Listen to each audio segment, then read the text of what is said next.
Mira, una semana te diría que empezó a marcar el rumbo de los próximos meses y fundamentalmente estamos a un parto, 9 meses, del cierre de listas para las elecciones del año que viene.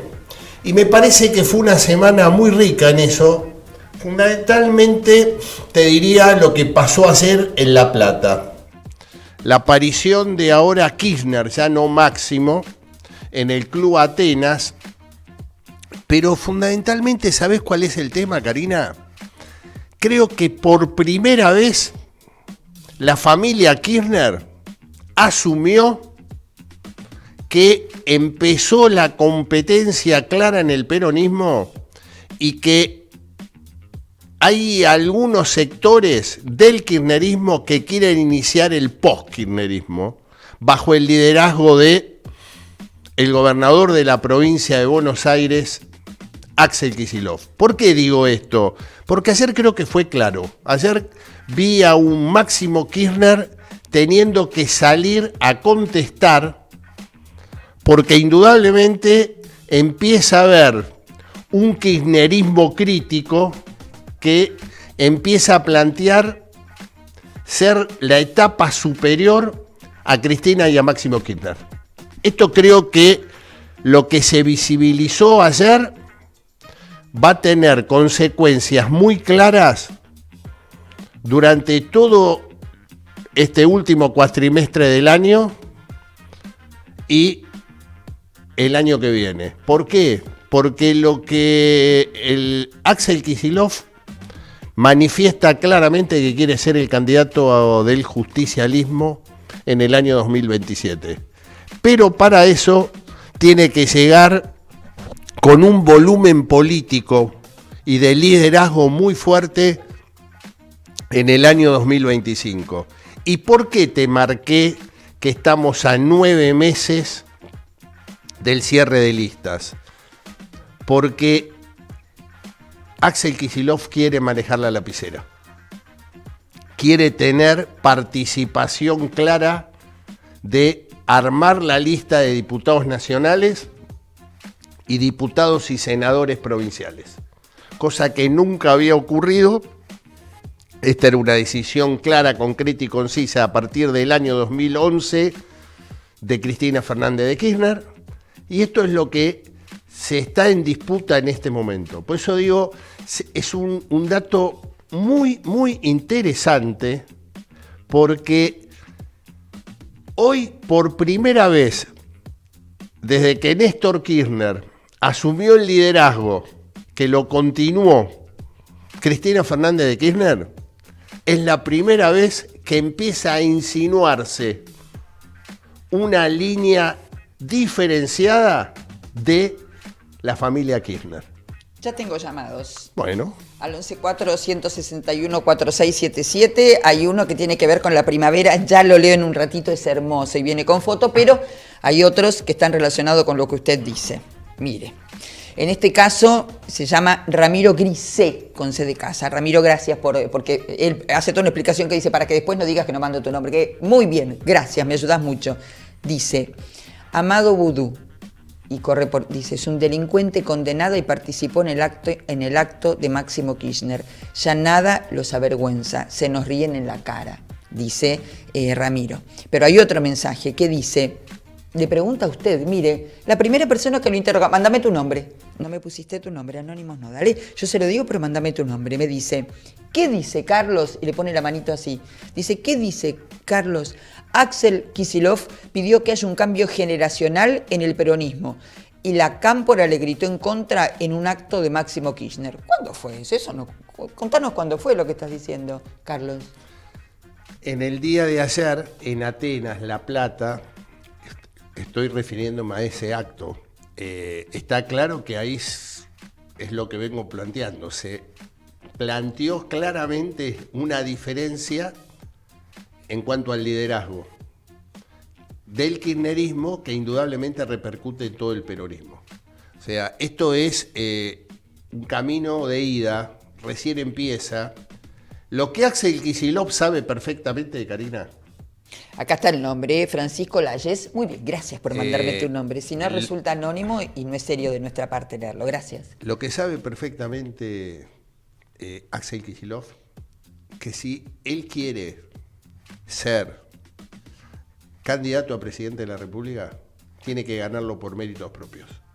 Lo que no se puede volver a repetir después de la experiencia del gobierno de Alberto Fernández, puesto a dedo, de la forma que fue puesto a dedo por Cristina Fernández, que después automáticamente se desvinculó y ella no tuvo nada que ver con el gobierno de Fernández, eso es imposible que vuelva a suceder.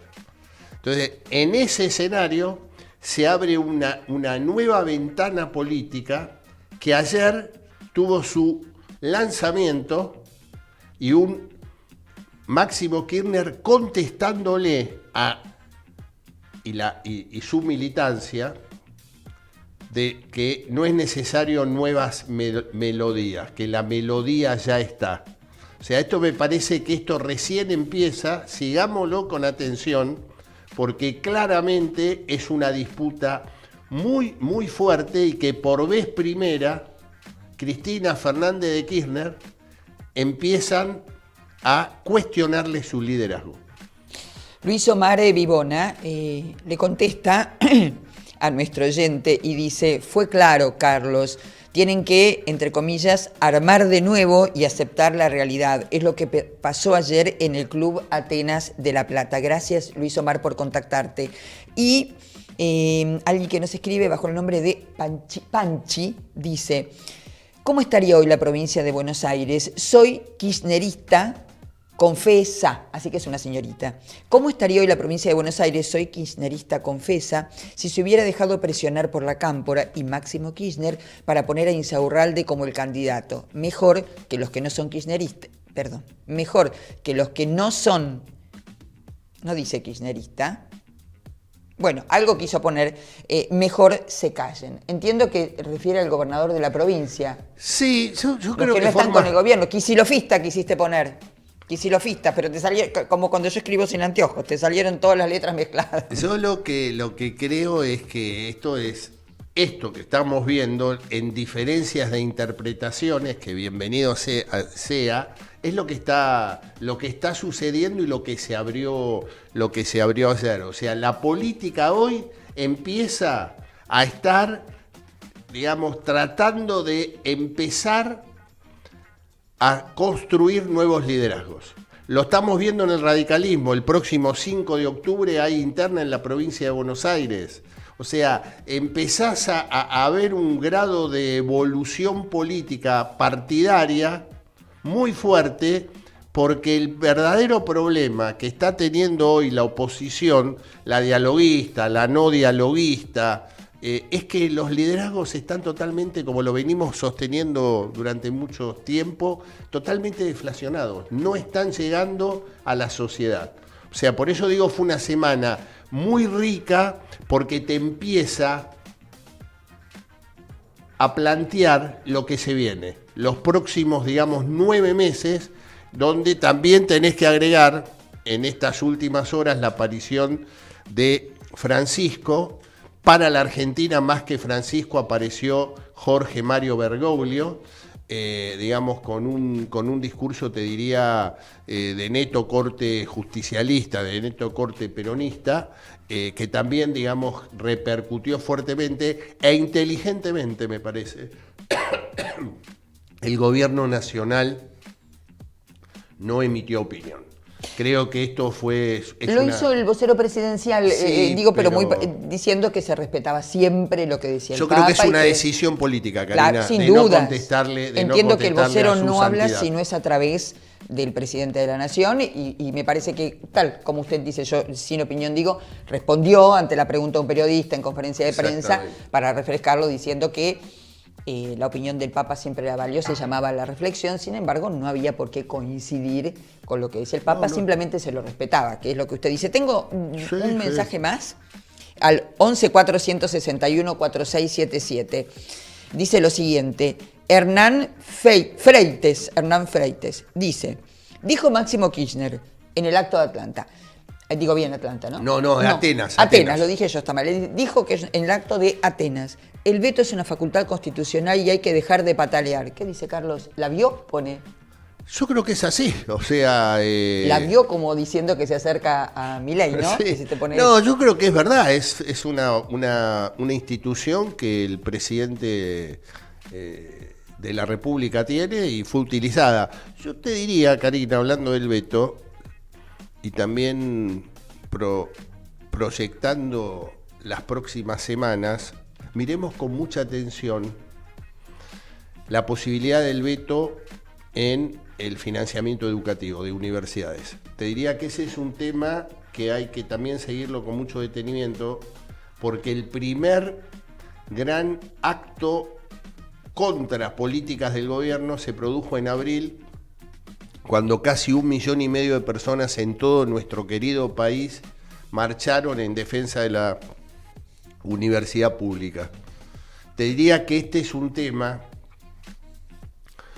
que puede generar algunas situaciones o sinsabores importantes al presidente de la República con el financiamiento de la ley de financiamiento a las universidades. ¿Por qué? Porque pega fuertemente en el sector que hoy está llevando el ajuste sobre sus espaldas. Obviamente aparte de los jubilados, pero esto es la historia de la Argentina. Siempre todos los planes de ajuste fueron a las cajas de jubilaciones, pero hoy el ajuste fuerte lo está sufriendo la clase media. Y te digo, para la clase media, la institución más valedera y con mejor imagen es la universidad pública. Yo te diría que es un tema que van a tener que evaluar muy bien el gobierno nacional, porque es un tema que puede generarle muchísimas situaciones políticas negativas. Desde el punto de vista sociológico, usted es el experto, yo no, pero la universidad pública, en muchos lugares del interior del país y en la Argentina, toda, así como en la ciudad de Buenos Aires o en el Gran Buenos Aires, lo es la Universidad de Buenos Aires. Aún así, también aquellas universidades tan cuestionadas que oportunamente se inauguraron durante la gestión de los Kirchner representan una oportunidad clara de ascenso social, ¿no?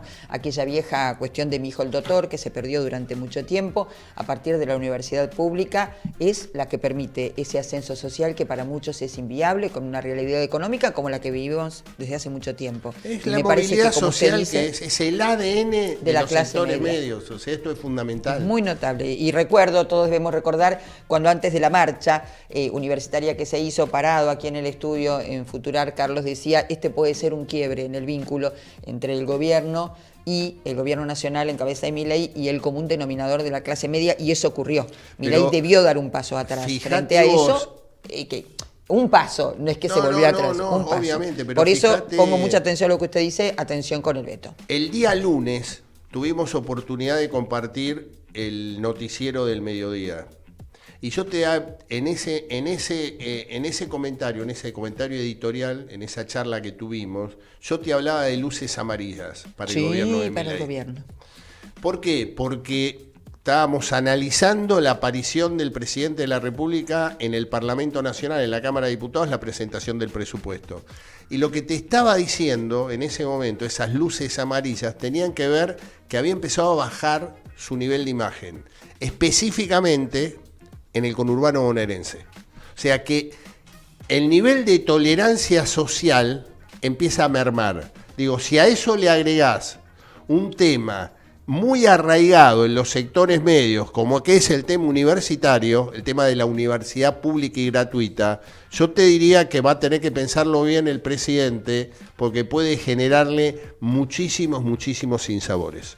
Carlos, nosotros vamos a seguir conversando. Tengo por lo menos 4 mensajes más, de los cuales yo les voy a contar. En otros medios de comunicación en los que yo he trabajado en mucho tiempo, cuando se recibe este tipo de mensajes no se leen y no se dice nada. Yo no los voy a leer y se los cuento siempre, una y otra vez, porque Chacra es el productor agropecuario. Chacra tiene que ver con ustedes, está en su propia genética como ustedes están en la genética de la chacra. Yo no puedo leer mensajes soeces. Corre por mi cuenta, no corresponde que lea mensajes donde, no a nosotros, sino a algún personaje del que estamos hablando, ustedes por rabia, por decisión propia, le faltan el respeto. Después, todo lo que ustedes manden siempre va a ser leído. Voy a leer uno solo, quedan 4 sin leer, pero no porque yo no quiera leerlos o porque no los tenga en cuenta, sino porque no puedo leer mensajes, no corresponde que faltan el respeto. Y menos hacia una figura relevante como es el Papa, donde dice, Matías Smith, dice, Carlos, el Papa nunca criticó a la dictadura sangrienta de Maduro, pero llora por la represión en el gobierno de Milei. ¿Cómo hay que calificar a este Papa? No somos nosotros ni es Carlos quien va a calificar al Papa. Yo por eso digo que con la Argentina, más que Francisco, es Jorge Mario Bergoglio. Y ahí me parece que empezás a entender los pros y las contras, los acuerdos y desacuerdos, los insultos o no insultos, porque no se está hablando de Francisco cuando habla de la Argentina, se está hablando de Jorge Mario Bergoglio, un cura que cumplió un rol muy importante en determinados momentos en la Argentina como arzobispo de la ciudad de Buenos Aires. Entonces, digo, se empiezan a confundir porque lo dejamos de mirar como su santidad.